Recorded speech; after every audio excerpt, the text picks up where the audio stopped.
Sangat penting ya. Apa kalau kita tidak mengetahui kapasitas produksi, outputnya bagaimana, dan kita memaksakan style gaya kita.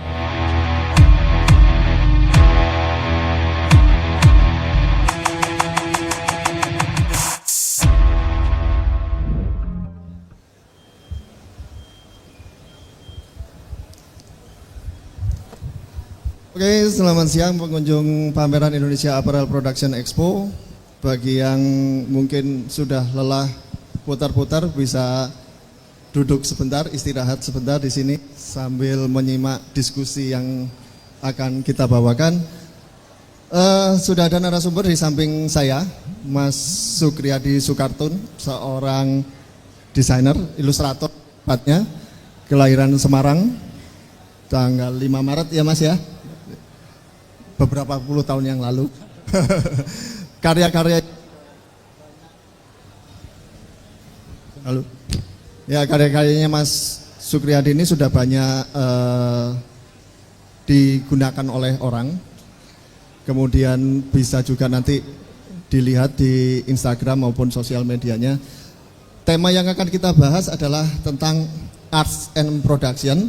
Tiada gap di antara kita. Saya mungkin langsung aja ke Mas Sukriyadi. Oke, Mas. Sebetulnya desain ini kan lebih ke industri kreatif nih Mas, ya kan. Kebanyakan desainer ini yang saya tahu, yang saya lihat adalah kurang paham nih untuk teknis produksi ya. Saya langsung aja nih ke yang agak langsung ke berat. Sebetulnya untuk proses kreatif desain itu alur-alurnya seperti apa sih Mas? Tahapan-tahapannya itu ada nggak sih? Kalau untuk tahapan kita menciptakan suatu desain, paling basic itu kan kita mencari ide. Dan mencari ide itu kalau saya sendiri ada beberapa teknik. Jadi mulai dari paling gampang kita nyatet. Oh, saya dapat ide tentang, misal kebetulan saya senangnya wayang ya. Misal, Gatot Kaca lagi naik sepeda. Itu saya belum punya gambaran, terus saya dalam bentuk tulisan dulu aja. Terus kedua saya sudah punya gambaran visualnya seperti apa. Biasanya saya dalam bentuk sketch. Nah, sketch paling enggak kasar dulu. Kalau udah ada yang lebih detailnya ya saya lanjut. Tapi kalau saya masih belum ketemu ini tentang apa aja, tapi globalnya saya ketemu, ya udah itu dulu saya tinggal. Paling enggak saya udah ngumpulin ide dulu. Ketiga biasanya dari kita searching gitu. Terus referensi ya. Referensi dari kita buka-buka di platform apa itu, ada gambar yang kira-kira menarik bisa dikembangkan. Biasanya saya simpan terus dengan catatan. Dengan catatan itu maksudnya biar ketika saya mulai membuka gambar itu, saya tahu saya mau apakan gambar itu. Bukan dicontoh persis ya. Cuman pengennya gimana kepegang setelah melihat gambar itu. Terus tapi masalahnya ketika zaman sekarang kan arus informasi begitu kan. Itu Mas, kebanyakan kita saking banyaknya inspirasi, kebanyakan kita jadinya menjadi bingung, mau gimana? Bingung, sekedar nyimpen. Jadi jadi menu-menuin folder aja, tapi kita nggak gerak. Iya. Kita nggak gambar, mana yang mau dieksekusi kita nggak tahu. Dan itu percuma sih menurut saya. Banyak inspirasi tapi kita nggak berkarya. Banyak kan gitu. Nah kalau saya dari mungkin karena zamannya ya. Pas zaman dulu saya kalau dapat inspirasi itu karena misal melihat baca komik. Baca komik dulu Asterix, Tintin itu saya seneng. Saya memanfaatkan keterbatasan daya ingat saya. Saya pelupa. Dengan saya yang gampang lupa itu, saya mencoba merekam gambar yang saya lihat. Misal saya senang adegan ketika ada peperangan, itu detail gambarnya bagus banget, bentuknya ketika bentuk ekspresi dan proporsinya bagus, saya benar-benar saya lihat benar. Karena itu buku saya bacanya di toko buku, saya nggak punya uang buat beli, jurus saya cuman ngerekam di otak, saya rekam di rumah, saya gambar. Dengan begitu karena lupa tadi, kan tidak semua detail-detailnya saya ingat, kepegang. Ya. Saya mencoba gambar di rumah, nah itu jadi mau nggak mau dan otomatis itu jadi gambar yang kita contoh ada rasa goresan-goresan kita yang nggak detail persis banget sama mereka. Ya punya alur sendiri lah ya. Karena keterbatasan tadi. Kemudian biasanya dari step-step itu tadi, mulai dari kita mungkin menulis ya, kalau kita bisa bilang kita bikin brief untuk kita sendiri gitu kan, kemudian sketch kasar, bahkan mungkin sampai pewarnaan itu ya. Iya, kalau memang itu udah on fire banget. Nah itu biasanya kalau Mas Sukriyadi sampai berapa hari Mas untuk menyelesaikan itu satu karya ya? Kalau saya pas memang benar-benar kalau untuk pribadi ya, saya 1-2 hari. Tapi itu berbeda ketika itu pesanan. Orderan saya orderannya buat kapan? Misal buat besok, dananya sesuai apa enggak? Itu energi yang bisa bikin cepat. Ya, tetap ada dananya. Nah, mungkin segera diketahui buat para pemirsa di YouTube maupun yang ada di stage sekarang, Mas Sukriyadi ini sudah sekitar 3 tahun ya, 3 tahun 4 tahun menjadi freelancer untuk ilustrasi. Setelah sebelumnya 20 tahun lebih bekerja di satu tempat, di satu instansi. Nah, Mas, pertanyaan berikutnya Mas, dari karya-karya ini ya, untuk kemudian dari karya Mas Sukriyadi yang dari manual, goresan tangan dan lain-lain, untuk kemudian ketika ada orderan bahwa ini desain ini nanti akan dicetak misalnya, akan diproduksi. Nah itu biasanya dari Mas Sukriyadi menentukan SOP seperti apa Mas? Kalau saya tiap kali orderan, saya selalu sejak awal memastikan dulu arahnya desain mau berupa apa, berupa produk jadi, berupa cuman diupload di medsos atau nanti aplikasinya banyak banget, itu saya harus tahu. Karena kalau saya nggak tahu, nanti saya memperlakukan desain saya nanti itu membuat pekerjaan jadi lebih lama dan nanti membuat repot banyak platform nanti. Banyak vendor-vendor juga. Lebih ke sia-sia jadinya sebetulnya ya. Karena ketika saya nggak tahu ketika itu mau dicetak manual, sementara saya membuat desain kaos dengan warna sebanyak-banyaknya, itu nanti jadi pasti mengulang. Karena warnanya harus saya pisah lagi, harus saya sesuaikan dengan kemampuan tukang sablonnya, kemampuan dananya, karena dengan warna makin banyak kan makin mahal. Makin mahal, ya, mesti disparasi lagi dan lain-lain ya. Dan itu nanti apalagi beberapa teman saya lihat itu kalau bikin desain layarnya nggak ketata. Gitu. Itu ya, makanya kadang saya juga melihat begini, banyak desainer, kalau boleh saya bilang beberapa desainer itu kadang banyak yang tidak paham tentang proses produksi, gitu kan. Lebih banyak yang mereka beranggapan, oh mau dicetak ya udahlah, cetaknya. Tapi nggak paham ini nanti dicetak di bahan apa, untuk apa, gitu kan. Itu kadang banyak yang nggak paham. Nah, itu kalau menurut Mas Sukriyadi sendiri sebetulnya seberapa penting sih sebetulnya desainer ini mengetahui, gitu kan, untuk proses produksi yang ada? Sangat penting ya. Kalau kita tidak mengetahui kapasitas produksi, outputnya bagaimana, dan kita memaksakan style gaya kita untuk nanti setelah diproduksi harus sesuai dengan apa yang kita gambar, sementara memang produksi itu nggak mampu, kita sendiri nanti yang kecewa. Nah ya, soalnya Mbak yang folder 01. Nah, folder 01. Ini sambil kita coba lihat nih gambar-gambar karya Mas Sukriyadi. Itu folder 01 itu awal-awal saya nggak bikin desain. Saya masih desain digital ya? Iya, egonya tinggi banget. Nah ini gambarnya mungkin dengan, sambil maju ya biar bisa lihat. Gambarnya dengan ini, detail-detail yang saya nggak mempertimbangkan kalau itu ketika dicetak sablon tuh susah banget. Waktu itu masih saya 2011. 2011? Ya, saya merasa bahwa gambarku ya kayak gini. Nah, dasarnya berarti Mas Sukriyadi dari manual ya? Enggak, ini udah pakai Wacom sih. Oh, sudah pakai. Cuman ternyata kan sablon manual ada batasan warna, garis yang bisa keluar dan yang nggak bisa keluar.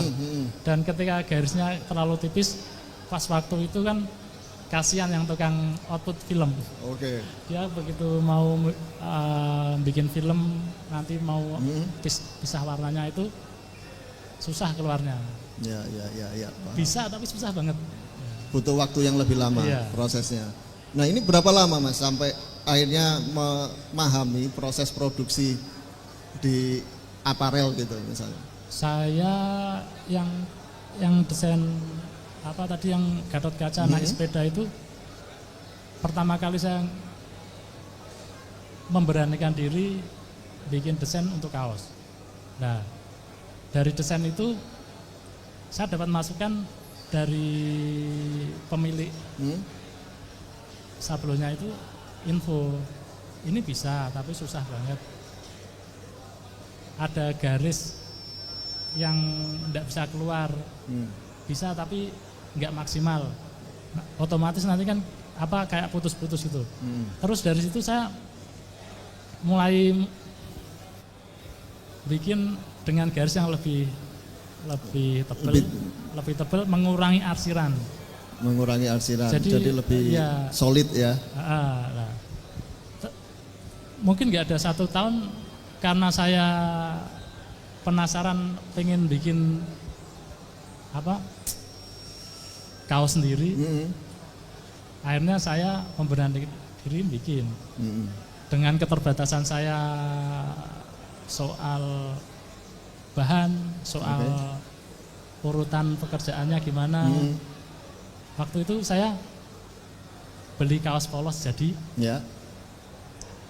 Saya tanya di beberapa tukang sablon, nyablon gini bisa nggak?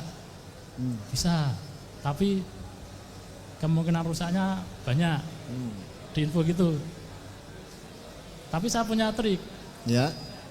Saya pakai 2 warna, putih dan merah, yang di gambar itu Mbak, gambar Rockpan Java.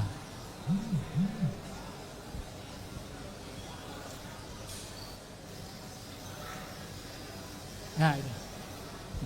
Itu pakai 2 warna. Saya coba ngakal biar gimana pas di sablon nggak ada istilah meleset. Jadi itu warna putih disablon dulu, baru yang merah numpang. Jadi merahnya tuh misal geser 1 cm, 2 cm itu nggak apa-apa. Nggak terlalu kelihatan. Iya. Dan itu saya berusaha ngakalnya gitu. Saya coba lepas bikin PO. Awal-awal saya memang yang masuk akal bikin PO karena keterbatasan saya tadi. Iya. Bikin PO, alhamdulillah ratusan ada banyak yang pesen. Oh, jadi banyak yang pesen. Ya. Boleh dikasih tahu Mas, brandnya apa namanya? Karya Raya. Karya Raya itu masih ini nggak sampai sekarang masih bisa didapat nggak? Masih jalan. Cuman ini ada ganti arah. Saya mau bikin karakter sendiri.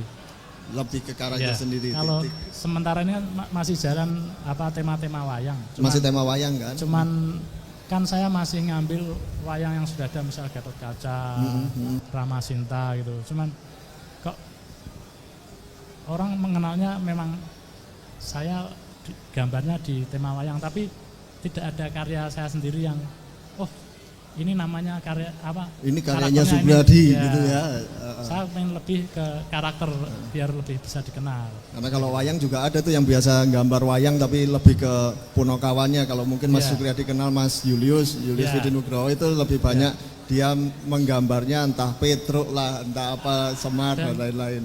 Dan ketika saya memutuskan bikin wayang itu sebenarnya termasuk apa ya? Tanda kutip keberanian ya. Soalnya trennya waktu itu distro nggak ada yang menggambar bikin wayang gambar ya. gitu. Tapi karena keyakinan saya bahwa ini ada pangsanya, saya bikin. Dan saya rasa ketika saya mau bikin sesuatu, ketika bikinnya berdasarkan tren, saya akan tergerus dengan apa?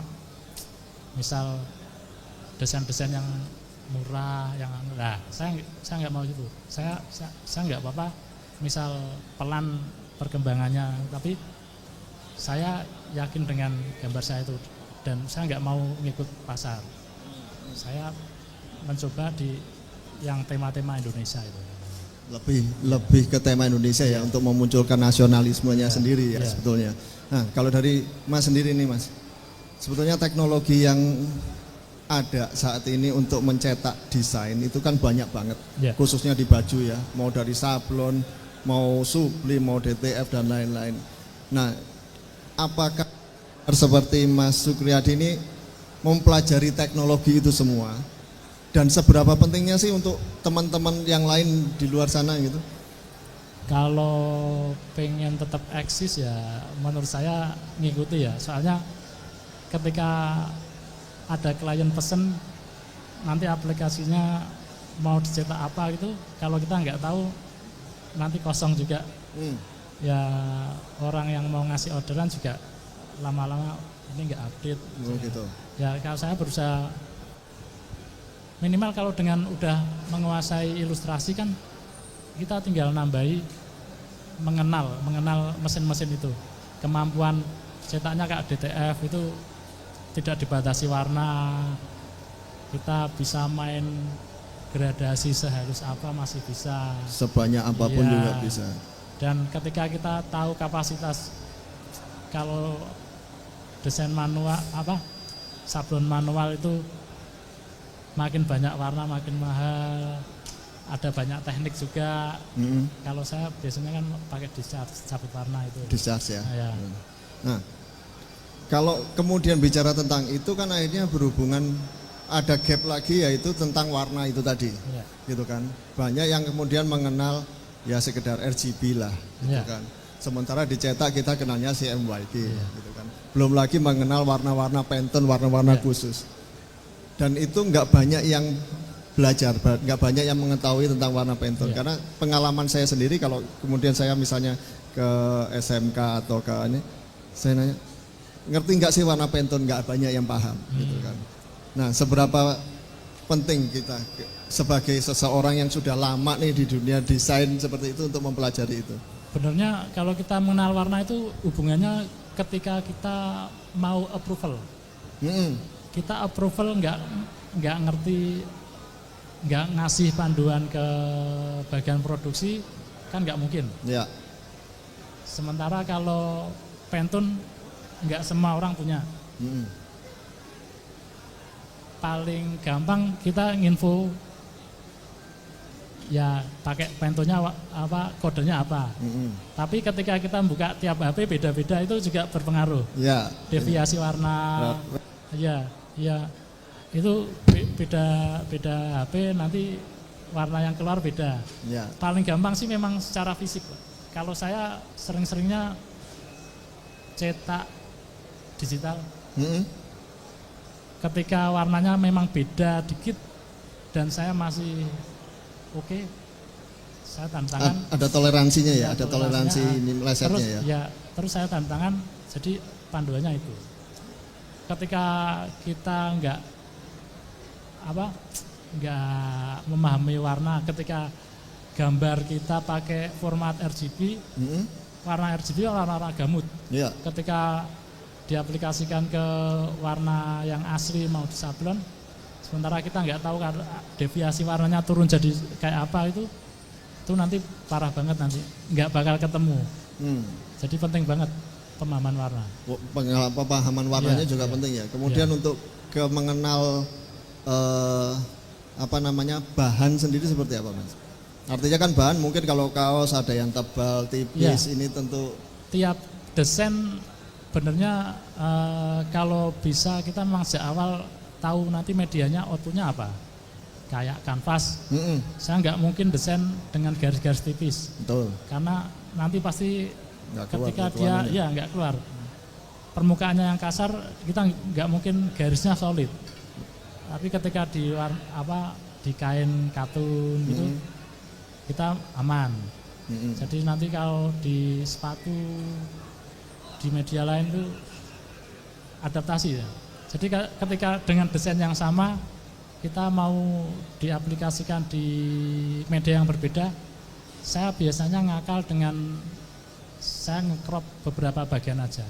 Enggak terus misal dari gambar besar dikecilkan, itu kan nanti garisnya tambah tipis-tipis kan. Tambah tipis. Nah, kalau saya biasanya misal yang paling bisa masuk bagian kepalanya aja ya, saya ambil kepalanya aja karena toleransi garisnya masih aman. Oh gitu. Ya. Nah, makanya triknya sendiri kalau dari Mas, misalnya kita mau cetak kaos, tentunya pasti desainnya, gambarnya akan berbeda dengan kita nanti desain kita akan dicetak di sepatu, yang kanvas gitu kan. Nah itu ada trik-trik tersendiri. Apakah sudah bisa dibilang paten dalam artian begini? Kalau bahan kanvas garisnya harus tipis atau garisnya harus tebal seperti itu? Kalau saya biasanya ketika itu diaplikasikan ke banyak bahan, saya sejak awal harus desainnya kan udah di ACC dulu. Ketika mau diaplikasikan ke bahan yang teksturnya besar-besar itu, saya kasih pengertian dengan kliennya. Kalau kliennya nggak tahu, ini harus saya rubah tanpa mengurangi esensinya. Misal tadinya garisnya segini, saya sesuaikan. Dan itu memang tidak mungkin dihindari. Ketika mereka nggak mau menerima itu karena keterbatasan pengetahuan mereka, ya kita nggak bisa memaksakan. Kita tetap berusaha menjelaskan itu. Kalau memang harus di media itu antara ganti desain dengan yang bisa diaplikasikan situ atau merevisi dikit, harusnya gitu. Jalan tengah kedua-duanya. Harus banyak mencoba berarti kan? Iya.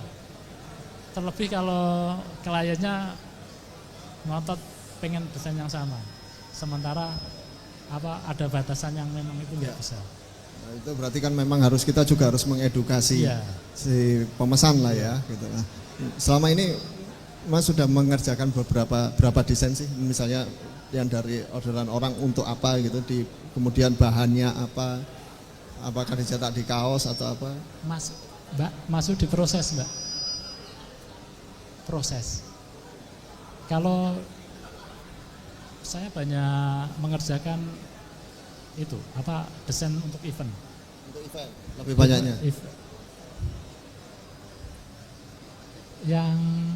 Proses. Jalan aja, Mbak.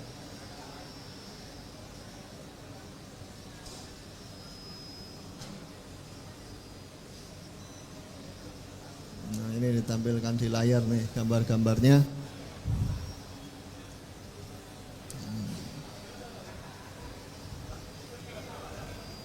Komunitas motor, terus mobil, komunitas. Terus terakhir kemarin di Solo sepeda ontel nasional. Komunitas ya berarti ya, komunitas ontel ya. Iya. Jadi saya ngerjakan karena acaranya di Solo, saya menggambarkan Raja Mala. Karakter Raja Mala identik dengan Solo. Karena acaranya sepeda, saya bikin Raja Mala naik ontel. Gimana caranya? Kalau saya desain, prinsip saya gimana caranya desain itu mewakili acara. Jadi orang melihat, acara sepeda, tanpa tanpa harus dijelaskan bahwa ini ada acara ini. Tapi dari gambar sudah berbicara, sudah menyampaikan pesan itu ya. Iya. Nah, pertanyaan berikutnya Mas, kadang perlu nggak sih sebagai seorang desainer seperti Mas memikirkan juga sampai ke kemasannya, apalagi kalau dijual ya. Kalau kadang kita udah bikin desain bagus, cetaknya udah bagus, ternyata dijualnya ya sudahlah geletakan gitu aja, hanya diplastikin atau seberapa penting sih kemasannya untuk? Penting banget, soalnya apalagi kalau itu nanti untuk di display ya. Di display ketika saya melihat beberapa produk teman, jadi memang dibikin kemasan bagus. Tapi lupa fungsi kemasan aslinya kan kemasan untuk melindungi produk. Ya. Dia pakainya art karton. Art karton sementara ketika dia di display kena beban dia kan meleot, rusak. Nah itu banyak yang secara desain bagus, secara fungsi enggak. Oke. Jadi kalau yang saya sendiri itu saya bikin jadi seperti kemasannya itu bentuknya seperti lubang rumah lebah, segi 6. Oke ya. Tapi separuh. Oh gitu. Ketika itu di display, disusun-susun itu jadinya kayak rumah lebah. Dan saya pakai bukan greyboard, pakai model karton tapi yang agak tebel. Ya, model kardus ya. Ya yang seperti kardus itu kan. Ya. Bisa untuk tabung atau yang satu warna. Saya kasih teks-teks yang lucu, jadi untuk menarik orang biar melihat itu. Pas pertama kali orang melihat, taunya itu kemasan kopi. Padahal kaos. Malah salah persepsi orangnya. Iya. Dari display itu benernya kan memang bikin orang mendekat ya. Itu menarik dia itu. Menurut saya bentuk kemasan itu juga perlu juga. Di luar itu desainnya bagus apa enggak. Bentuk-bentuk itu makanya ada bentuk yang enggak umum itu karena memang mereka tujuannya biar bisa lebih menarik dengan warna-warna tertentu.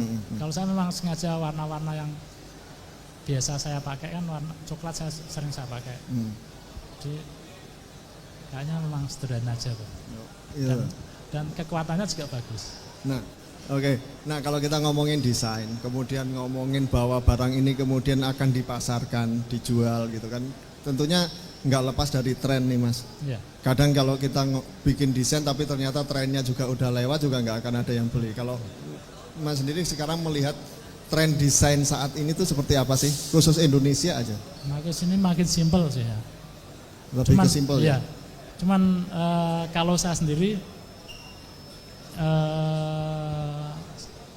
sebisa mungkin tren itu memperkaya aja, bukan bikin kita ngikut.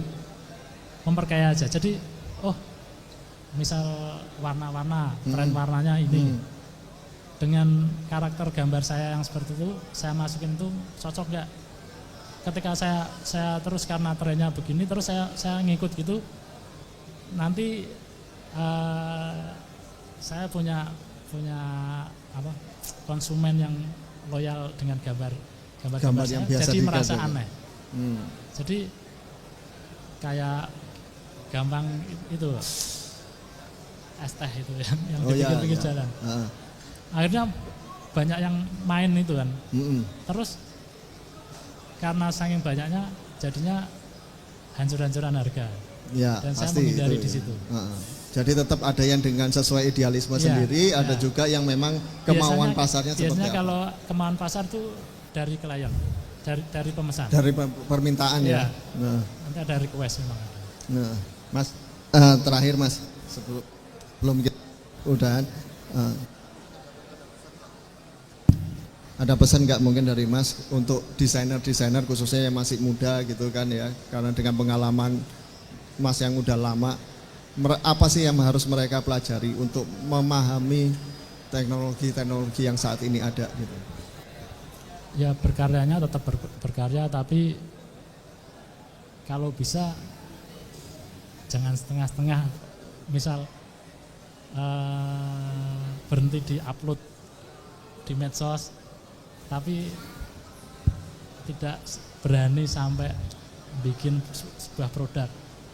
Karena ketika kita sudah mulai berani membuat sebuah produk, meskipun dari awal banyak kekurangan-kekurangan, itu nanti yang bikin kita makin lengkap. Makin paham ya. Iya. Jadi tetap belajar, tetap berkarya, apapun itu nanti hasilnya suatu saat pasti kita akan ketemu kliknya, karena memang saat ini semua harus dipelajari. Jadi memang sebagai seorang desainer itu harus tahu outputnya seperti apa, gitu kan. Apakah ini akan dipublish secara digital kah atau dipublish secara cetak, dan cetak pun banyak sekali macamnya, dan itu ya memang harus dipelajari secara ini. Baik Mas, terima kasih banyak atas waktunya. Mudah-mudahan nanti kita bisa ngobrol lagi di lain waktu. Saya kembalikan ke MC.